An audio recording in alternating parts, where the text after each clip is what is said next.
Assalamualaikum warahmatullahi wabarakatuh. Selamat bertemu kembali. Saya doakan anda semua berada dalam keadaan sihat, sentiasa mendapat rahmat dan perlindungan dari Allah Subhanahu Wa Taala. Okey, di video kali ini saya ingin memperkenalkan satu segmen baru dalam channel saya, iaitu segmen santai. Ini merupakan segmen di mana kita sama-sama berkongsi cerita, pandangan dan iktibar tentang hal-hal yang berlaku, tapi bukan hal politik, hanya general knowledge atau pengetahuan am semata-mata untuk makluman kita semua. Yang tak tahu boleh jadi tahu, kerana pengalaman itu amat berguna untuk kelangsungan hidup kita. Selain itu, ada yang bertanya kepada saya, nak tahu kehidupan saya semasa di KL dulu. Adakah saya mengikut trend kawan-kawan?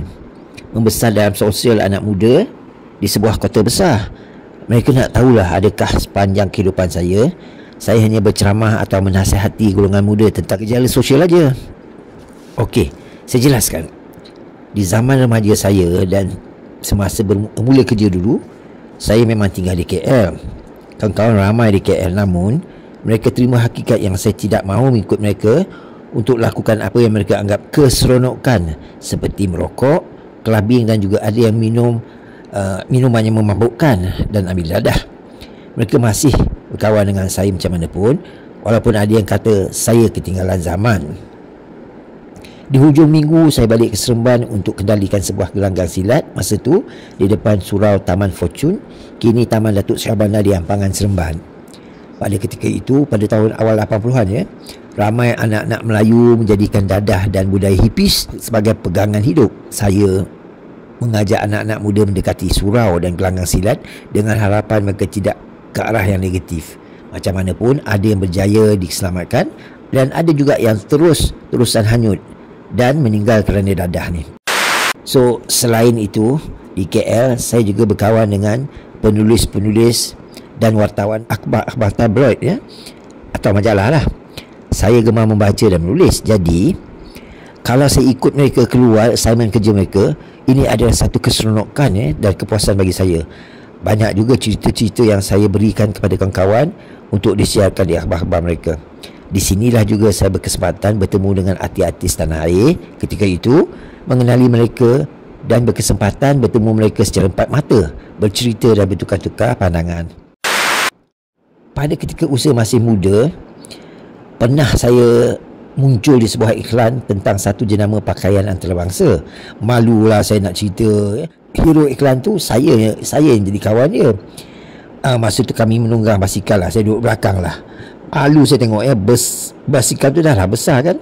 Hanya belakang saya saja yang memakai jeans jenama tersebut yang ditunjukkan dalam iklan itu. Muka memang tak layak tunjuk agaknya. Satu lagi, iklan tentang jenama makanan menjelang hari raya lah. Iklan ni keluar, saya pakai baju Melayu masa tu, tapi yang nampak cuma tangan saya dengan baju Melayu saja. Jadi di video kali ini kita akan bertemu dengan insan-insan hebat ya, yang pernah mewarnai dunia hiburan kita. Jom kita mulakan. Saya bertemu Mat Sentul, seorang pelakon, pelawak dan pengarah filem di sebuah kafe. Masa tu kami minum berdua di sebuah hotel, iaitu Hotel Southeast Asia ya, depan Chowkit tu ya. Tapi hari ni hotel tu saya tengok tak ada lagi lah. Ada pejabat bomba, office bomba kat depan tu. Sekarang itulah tak tahu ke mana hotel tu lagi ya. Sama ada wujud atau tidak saya tak tahu, kurang pasti saya. Pada masa tu saya minum dengan Mak Sentul ni ya, kami berdua saja duduk berhadapan lah ya. Dia duduk depan saya. Kemudian beliau minta satu kertas dari coffee house ni lah. Saya ingat dia nak buat apa. Dengan serius Mak Sentul, atau saya panggil Bang Mat, terus melukis sambil melihat saya. Anda tahu tak apa yang dia buat?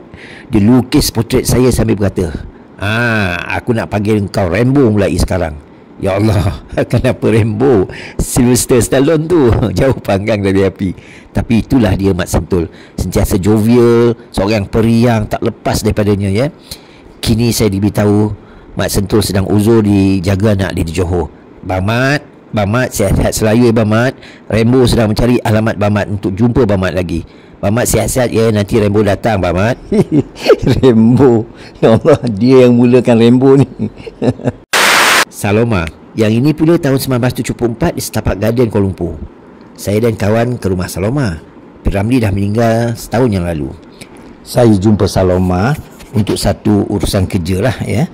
Saloma sungguh keibuan tau sifatnya. sangat menghormati tetamu walaupun kelihatan letih kerana baru pulang kerja ya. Saloma tetap melayan kami dengan sangat baik. Sempat juga kami bercerita pasal P. Ramlee yang sangat-sangat saya minati. Tuan-tuan dan puan-puan semua harus tahu betapa minatnya saya pada P. Ramlee, filem-filem dan lagu-lagunya. Saya pernah menyiapkan assignment yang diberikan pensyarah saya di UM dulu. Saya pilih filem-filem P. Ramlee untuk dijadikan bahan assignment. Masa kecil dulu pun saya pernah tengok P. Ramlee dan Saloma menyanyi. Masa tu di stadium di Geni Stadium lah, tak salah ya, Geni Stadium Seremban dalam tahun 60-an lah. Saya ingat lagi P. Ramlee pakai suit putih sepasang, termasuk kasutnya pun putih ya. Itulah kali pertama dan kali terakhir saya lihat P. Ramlee secara live. Sekarang Geni Stadium tu pun dah tak lama, dah tak ada dah. Bukan stadium pun, hanya tanah lapang. Semoga Allah curah rahmat ke atas roh Saloma dan P. Ramlee. Amin. Tahun lalu saya jumpa balik Sazali, anak pada P. Ramlee. Dah lebih 50 tahun dah tak jumpa.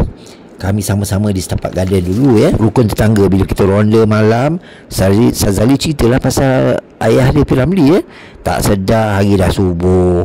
Semoga Sazali sihat-sihat di Semenyih sekarang ni ya. Saya jumpa Sazali baru-baru ni di Semenyih. Saya dengan Raya, dengan Kak Dila dapat jumpa anak legend ni. Anak legend ini Sazali, anakku Sazali filmnya, anak Tan Sri Allahyarham Tan Sri P. Ramlee. Betul. Dia kawan lama saya di Setapak Garden dulu. Dia 50 tahun tak jumpa dah. Ya. Alhamdulillah kan kita jumpa dia hari ni. Okey, cerita tentang Ibrahim Pendek pula lah ya. Saya ke rumahnya di berhampiran dengan Balai Tun Razak Ceras ya, sekitar tahun 2002 lah, tak silap saya. Sonok betul pengalaman bersamanya ya. Beliau sangat baik dan peramah. Sempat menunjukkan piala-piala, trofi, kemenangan yang diterimanya dari berbagai media. Masa tu beliau tinggal bersama anak lelakinya. Beliau turut menceritakan kisahnya bersama P. Ramlee, wataknya yang paling terkenal sebagai sarjan dalam filem Alibaba Bujang Lapuk. Ingat tak filem tu? Dia jadi sarjan tu ya. Sayang sekali beliau tak sihat, tak dapat hadir untuk majlis perkahwinan anak saudara saya di Wangsa Maju lah ya. Seorang pelakon lawak legend filem-filem Melayu Jalan Nampas ya. Legend tu, pelakon Melayu pertama dapat berlakon di Hollywood dalam filem The Spiral Road ya, tahun 1962 bersama bintang legenda Hollywood Rock Hudson. Pak Ibrahim meninggal dunia pada November 2003. Semoga Allah Subhanahu Wa Taala mencurah rahmat ke atas rohnya. Amin. Raja Emma ya. Pada satu pagi tahun 1980-an, saya berada di Taman Tasik Titi Wangsa ya, Kuala Lumpur, di atas satu urusan. Sesampai saja di sana, seorang penerbit atau pengarah program RTM memanggil saya. Rakaman luar sedang dibuat untuk satu program mingguan ya, RTM, iaitu hiburan minggu ini bersama Raja Emma ya. Pada masa tu Raja Emma memanglah masih remaja atau dalam usia 20-an ya. Saya yang tak tahu menahu waktu tu diminta duduk di atas bangku bersama Raja Emma yang sedang menyanyikan lagu Jejaka Idaman. Saya hanya duduk saja ketika syuting. Di pertengahan lagu datang Saleh Yaakob di belakang bangku. Babak lagu ini pernah tersiar di TV1 dalam rancangan hiburan minggu ini bersama Raja Emma. Selepas syuting, ada sebuah buku yang Raja Emma sign lah untuk saya. Tapi sekarang bila saya cuba mencari footage lagu ni di YouTube, saya tak jumpa lagi. Yang ada cuma lagu ini dinyanyikan Raja Emma, tapi lelaki-lelaki yang ada hanyalah Saleh Yaakob dengan Yaya Sulong saja ya, Pak Ya. Saya cuba mencari versi yang saya ada dalam tu, namun tak jumpa hingga kini. Mungkin arcade RTM masih ada footage-nya. Okey, Sudiman Haji Arsyad, penyanyi dan penghibur tersohor di Malaysia satu ketika dulu. Saya kenal beliau apabila saya kerap ke kumpulan Karang Craft lah, bertemu kawan-kawan wartawan saya lah pada tahun 1983-84. Sudiman selaku penulis khas di Baca Ria ketika itu, ramai kawan-kawan saya di situ juga ya. Pernah saya bagikan sebuah kisah tentang seorang lelaki Melayu yang hidup sebatang kara di Baltam ya, tahun 60-an. lelaki itu bernama Tony Tahir bertemu abang saya yang menemuinya di Malta, ya. Kisah Tony Tahir ini pernah disiarkan oleh akhbar Baceria. Sudirman berhajat untuk jumpa abang saya untuk mencari Tony Tahir sekembalinya beliau dari London tahun 1989. Di London, Sudirman memenangi gelaran penghibur terbaik Asia di Royal Albert Hall, ya, mengalahkan ramai penyanyi-penyanyi ternama dari negara-negara Asia yang lain. Malangnya, hajat kami untuk mencari Tony Tahir tidak kesampaian. Abang saya mendapat berita dari anak Tony Tahir bahawa Tony Tahir telah meninggal dunia sekitar 1987 lalu. Abang saya masih ada di Seremban hingga kini. Sudirman meninggal dunia pada Februari 1992. Semoga Allah Subhanahu Wa Taala mencurah rahmat ke atas rohnya, amin. Selain daripada itu, saya pernah juga dibawa oleh Sudirman pergi melihat ofis baru dia. Saya tak ingat kat mana tu, tapi ofis tu sangat cantik. Dia punya cermin, dia punya wall dia punya tingkap semua cermin tau. Jadi memang nampak lah zaman tu kan, memang nampak kelainan lah kan. Dan pengurus Sudirman pada masa tu adalah seorang lelaki India. Saya dah lupa sangat nama dia, ya. Jadi Sudirman juga ada kedai. Dulu dia ada kedai jual merchandise dia di Sungai Wang Plaza. Dipanggil kedai tu dipanggil Sudir Shop, ya. Pada sekitar 90-91 lah. Semoga Allah Subhanahu Wa Taala merahmati roh Sudirman dan dimasukkan Allah Yarham ke dalam golongan orang-orang yang beriman. Ramai lagi artis-artis ternama zaman 80-an 90-an yang pernah saya temui. Mungkin boleh kita lanjutkan dalam segmen santai di lain waktu, ya. Apa yang menjadi iktibar hidup di dunia ini adalah sementara. Kemewahan, kekayaan dan kemasyhuran akan ditinggalkan jua. Yang dibawa cuma amal-amalan baik di dunia ini. Semoga Allah Subhanahu Wa Taala mengampuni dosa-dosa dan kesilapan mereka yang telah pergi. Saya mohon maaf sekiranya terdapat sebarang kesalahan, ya, tutur kata atau perbuatan saya di video ini. Dan semoga kita berjumpa lagi. Saya sudahi dengan Assalamualaikum warahmatullahi wabarakatuh.